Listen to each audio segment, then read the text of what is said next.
Welcome to the 8th edition of World Intellectual Property Forum.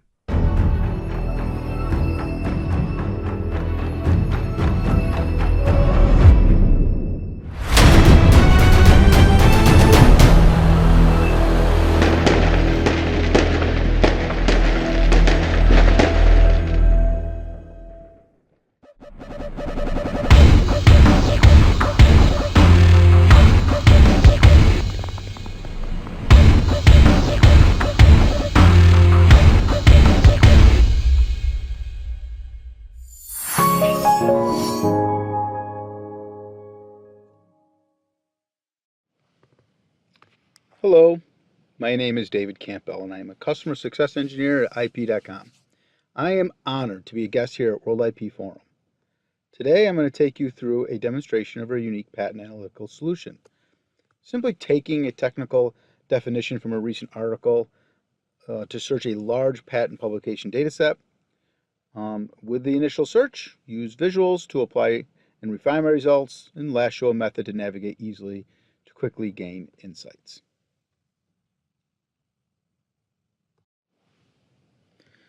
I selected the topic precision farming based on my uncle's life work. He consulted farmers all over New York State from when to plant, spray, and harvest. He advised them on all aspects of the crop's life cycle, using his life experience and tacit knowledge. From correct soil temperature that would not rot the seed to advising the optimal time to harvest. Taking a definition of precision farming directly from this article to be used as the main concept, and as I start my search, I'm setting up my collections to not only the major patent offices, but all regional offices around the world that IP.com interfaces with. Our team works hard to offer the most up-to-date patent data. Our search is not traditional. Old methods of patent searching requires tacit knowledge in a technology area to select the correct keywords to search. Our natural language search syntax utilizes concepts rather than keywords to find relevant data. We have developed a semantic GIST search engine. This is a proprietary patent technology that quickly and efficiently sifts through massive amounts of data to pinpoint relevant patents, applications, and prior art. Semantic GIST analyzes text from your concept search in a deep and sophisticated way. This allows for a broad search that quickly returns relevant publication to a particular concept. Think of this as casting a large net, bringing in everything that has some relevancy to the concept described, with most relevant at the top of the result list, similar to how Google search behaves. Now, instead of having to one by one read through various documents, I'm going to pull up visuals in the resulting dataset to help me refine my search. Using the term cloud, which represents concept terms that are found more often in the publication, this is just great to verify the publication are referencing a topic I care about. As I look through, I notice one of the concept terms, remote sense, is not used often in a large dataset. So I'm going to look at another visual aid tool and recognize that remote sense is less common based on the heat map. My interest is understanding precision farming as it utilizes remote sense. I'll simply select the word and apply it as a concept modifier. Concept modifiers point your original concept query in a specific direction. More like remote sense provides a focus area to my original concept, but this is not a filter.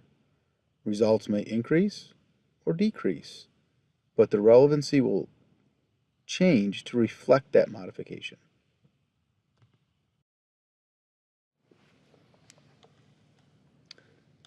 I can see quickly on the term cloud that remote sense is more prevalent in my results.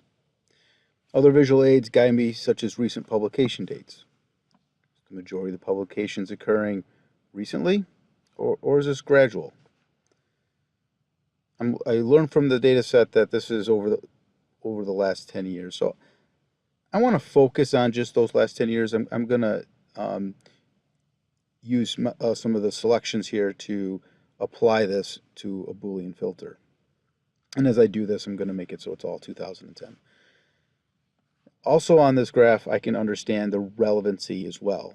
The 5-star down to the 3-star of which ones are more relevant throughout the timeline.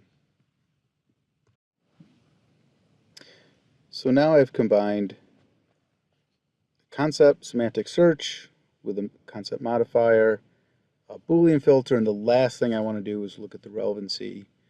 And I'd like to change the relevancy to 3 stars. I want to represent publications that are closer to my concept and my modifier.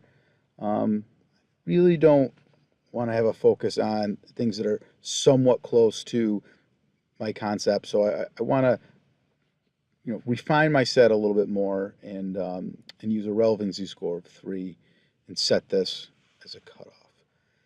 And as I do this, this will bring my resultant set down even further.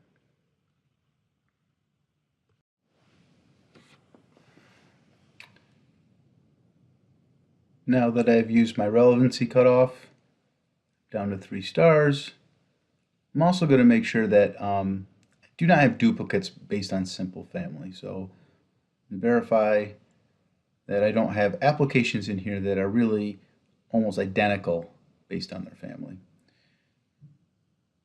Just going to calculate my results. You can see I'm just above 14,000 for a large body of work. So I could continue going through the list and using highlights and try and bring in smaller groups to understand. But my general technical concepts in this large body of work, I'm still unsure. So to help navigate this large body of work, we're going to switch over to our semantic map.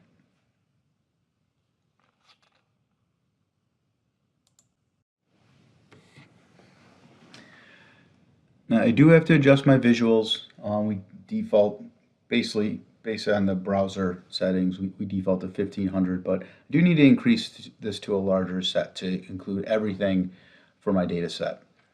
This takes a little bit, but what this is doing, the purpose of this map is to deliver a general classification based on semantic similarities and concept terms mostly used. The larger the concept term, the more it is used in those publications in that specific area.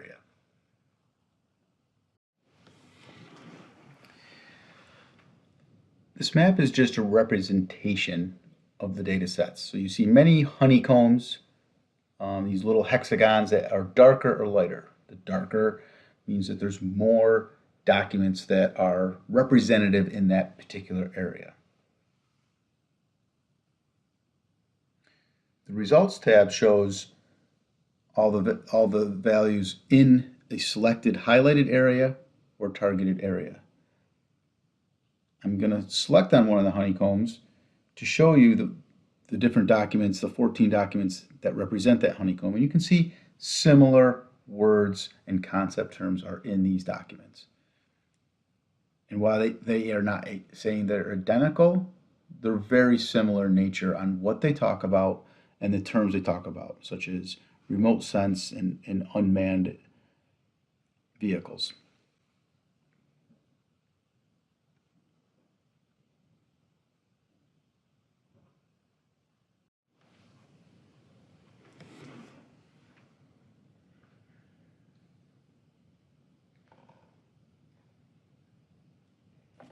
Now I'm going to unselect this honeycomb, and I want to go back and review my most relevant document in my list and determine if there's other refinements.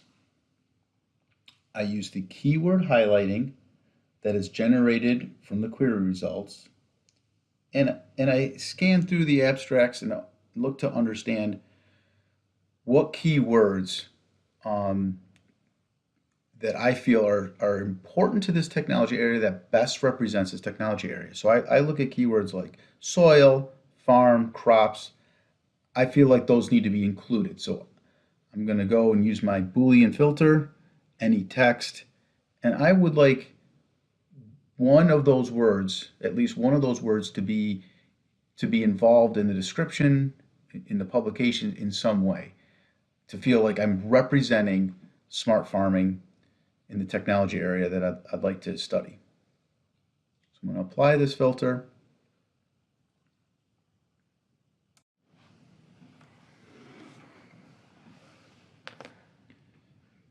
Takes a little bit for the map to redraw. As we come back, you can see my results tab. It's been a significant reduction in the results, but now I feel it's more appropriate that the publications represent the technology area of smart farming, not something with GIS or remote sense for other applications. I'm in my Highlights tab, and I have various options. Selecting Ultimate Parent allows me to view companies and universities. I can decide to sort by higher relevance or count of documents. Ultimate Parent seeks to reflect the topmost owner or of a patent. S&P corporate data is used to find the top company within a corporate hierarchy. And if a current assignee is not matched S&P, it is promoted in the Ultimate Parent field. I'm going to select a few of the companies and universities that are both relevant and have high counts. I'm going to sort back by total count and select a few more to give me my top 5. Now, I do recognize that there is ultimate parent names that are very close. Looking further into this data, I do know that these are the same university, so I'm just going to color that the same color. I can do that easily in my widget. And now what I've represented is top 5 publications in this general area, so I can better understand what's going on. I want to know in this learning area what's going on.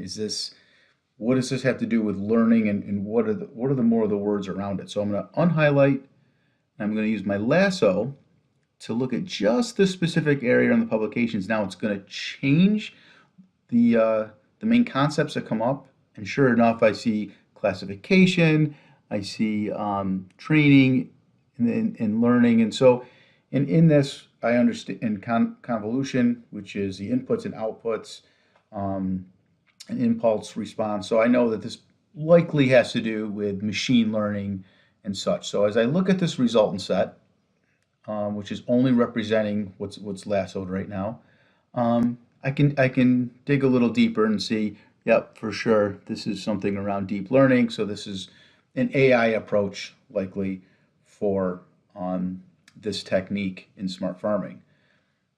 I want to learn a little bit more about this. So I'm going to switch to publication years. And I want to understand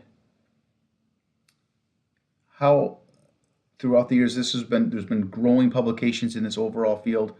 And sure enough, just as I suspected, in the last year, this has been a growing area.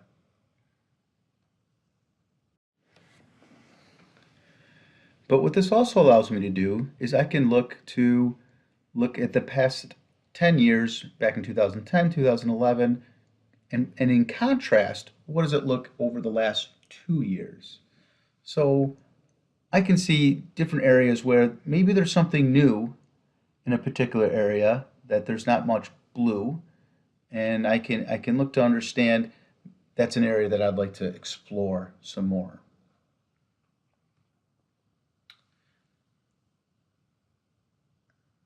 Now, I can look and take the top 10 companies that are most active and try and find an area that doesn't have these universities highly involved in a particular topic area. So as I showed with the publications, this area right here is fairly new, and there's not many companies or universities highly involved. So I'm going to look to explore this area a little more. Actually, I'd like to explore this a lot more. However, we are out of time for today. So I'd like to wrap it up in a recap on how you can simply just take a concept. You don't have to dig into it too much. Just find a definition on a particular area. Let our semantic gist engine do all the work, capturing a large data set, bringing back those results, and then easily refining them through data visualization. And then use that semantic map to navigate. And I just want to thank you for your time today. Really appreciate it.